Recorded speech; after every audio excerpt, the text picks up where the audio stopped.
Hello everyone, welcome back to my channel. My name is Lissy and today I want to talk about why fad diets are canceled and how intermittent fasting can improve your health today. I'm in the fitness industry. I do a lot of research on health and wellness, and I say this to give you a perspective on the lens that I am viewing this history of diet culture from. And what I discovered was actually quite shocking, and I can see how it would be very confusing for somebody who is genuinely looking for support and looking for guidance on their health journey, on their weight loss journey, whatever it is their health and fitness goals are. It's quite bizarre when you start to add up all of these things that society has been doing for the last 100 years in the name of health. My heart goes out to everyone who has been on the roller coaster of all of these fad diets, up and down, yo-yo dieting, genuinely looking for support and guidance on their health and fitness journey and being strung along by all of these different ideas that individuals had that they believed were the key to successful weight loss and increase in health. And maybe in some cases that was true, but in many cases we find that that is in fact not the case. And at the point that our society is in today, our health and wellness is in a state of crisis. I'm making this video in 2023.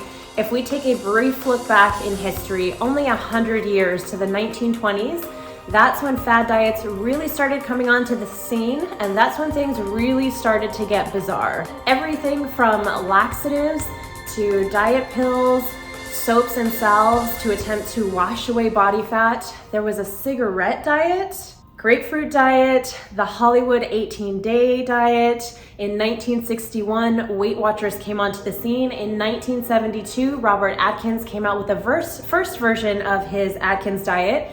In 1983, we had Jenny Craig, and in 1999, the third edition of the Atkins diet came out, along with the Zone diet and the South Beach diet. And that only brings us to 1999. There's a statistic that 90% of diets fail. Now, if we apply that to any other aspect of our life, with a 90% chance of failure, we tend to not go towards those things, but for some reason we keep getting swept up in these broken promises that fad diets continue to offer us, and they just simply are not going to cut it anymore. Now let's kind of break that down and understand why that's the case. In many instances, a lot of these diets are not really the healthiest avenue for achieving your health and fitness goals. They're not healthy, and they're also only meant to be short-term solutions. And where we start running into the problems is that we are looking for long-term solutions.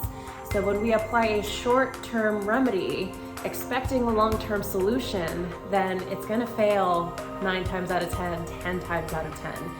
These fad diets are really not meant to be sustained for long periods of time. And again, like I said, in many cases, they're just simply not healthy. This is why I believe we need to start restructuring the conversation, changing our perspective, and looking at our health and wellness through a new lens. This is where I would like to introduce the conversation of intermittent fasting. Fasting has been around for thousands of years across many different cultures and across many different religions.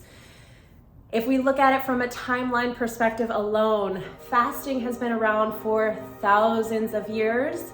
All of these fad diets, all of them combined, have been around for a little more than 100 years. Tried and tested and failed over and over and over again, versus intermittent fasting that has been around for thousands of years, tried and true. If we were to pick just from timeline alone what has been around longer and what has been more successful, intermittent fasting is where it's at. What is intermittent fasting? Intermittent fasting is not so much about what you are eating, but about when you are eating. And typically when we do our intermittent fast, we're not consuming anything that is going to increase our blood sugar. There are different variations. People will come up with kind of different rules on whether you can drink coffee or tea or lemon in your water. Ultimately, it's going to be anything that does not increase your blood sugar. So typically during your fast, you're just going to be consuming water and some teas. For general population and for purposes of this conversation, I'm strictly talking about intermittent fasts that last between 13 and up to about 24 hours. That amount of time is typically safe to be done on your own. You really don't need any external help or assistance from a medical professional or health and wellness professional.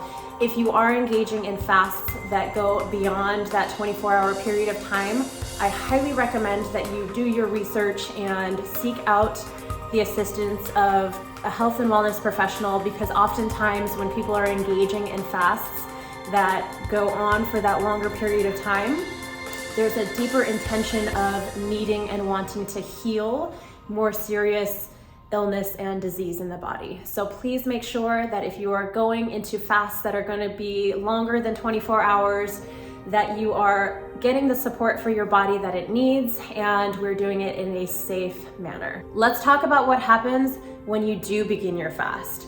First and foremost, you're going to be giving your body a break from digestion. In our modern society, we are consuming food from sunup to sundown, and our digestion is getting overworked and overtaxed. It bogs down your body. You start to feel sluggish. I'm sure you've experienced that in your life. So when we start our intermittent fast, we're giving our bodies a break from digestion. Second thing that is amazing about intermittent fasting, and this is where a little bit more of the weight loss conversation plays a role, is that when we're not consuming food, our body can utilize the fuel sources that it has on reserve in order to sustain our daily living. So when we're eating food, that food is going to be the first source of fuel that our body uses in order to perform daily functions. When we overconsume food, all of that excess energy that's not being used is going to be stored for a later date. And then that's where intermittent fasting goes in, utilizes those energy stores to sustain you while you're partaking in your 13, 15, 24-hour fast. Next thing that's going to happen, and this is, in my opinion, the most important part of what takes place when we intermittent fast, is we allow our body to heal. Our bodies are extremely smart and are extremely well built and have these internal checks and systems at our disposal. So the body is going to go in, it's going to repair injuries, it's going to identify faulty cells that need to be dealt with, rather than allowing those faulty cells to multiply and create something a little bit more malignant and harmful for us in the future. There is just a countless number of things that intermittent fasting can do to increase your health. Blood sugar will start to go down, metabolic rate will start to increase, inflammation in your body will start to go down, and we know that inflammation is a huge culprit for many illnesses and many diseases. It's going to support a healthy weight for your body structure, because again, when we're not consuming food, the body will start to use its excess stores of energy to sustain all of our daily activity, and in many cases it will also balance your hormones. That is not even scratching the surface of the list of all of the benefits that can take place from intermittent fasting. Our bodies are miraculous machines that even science is just barely scratching the surface on understanding how one thing is connected to 100 other things, and how things can happen without us even realizing or having to instruct our body to do. You know, when we go into our intermittent fast and we give our body a break from digestion, it begins to go through these checks and balances that can heal and repair the body. It's amazing. Why I love intermittent fasting for the general population is because we're not even talking about restricting any kind of food, changing the way you're eating. Of course, that would be a next step to continue increasing your health and wellness and vitality and energy. But if you're just starting out, we don't even have to have the discussion about changing the way you're eating. We are simply talking about when you should be eating. If you are just starting out and have never done an intermittent fast, we can start with something 13 hours once a week, and you will begin to enjoy the health and the healing benefits of intermittent fasting. I do recommend doing your intermittent fast starting in the evening so that most of that time is spent sleeping and you're not even gonna notice anyways. And then we're just delaying breakfast a couple extra hours in the morning. The body has plenty of fuel reserves in order to sustain your life for 12, 13, 15 hours without food, even longer than that.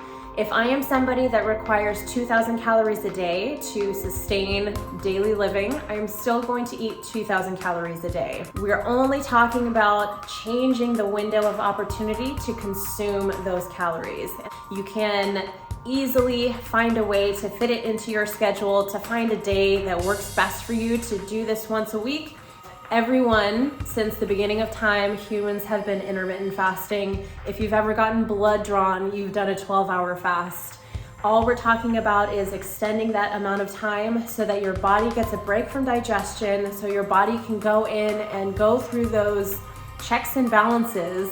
It can go in and it can start healing itself, because that's what it's actually designed to do. Intermittent fasting is one of the tools, is one of the free tools that we can utilize today at no cost at all in order to help increase our health, our vitality, our energy, and our overall well-being. This is a miraculous machine that can do a number of phenomenal things if we give it the opportunity.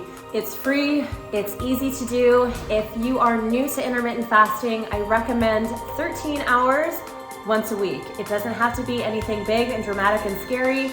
Like I said before, if you've ever gotten blood drawn, then you've fasted for at least 12 hours. And if you've ever slept in on the weekends, then perhaps you've intermittent fasted without even realizing it. So find a time that works well for you. There's an app that I use called Zero. It's very easy to use. The free version works great. It's really helpful for just keeping track of the time. I hit start when I'm ready to go. It lets me know when my time is up and asks if I want to continue the fast.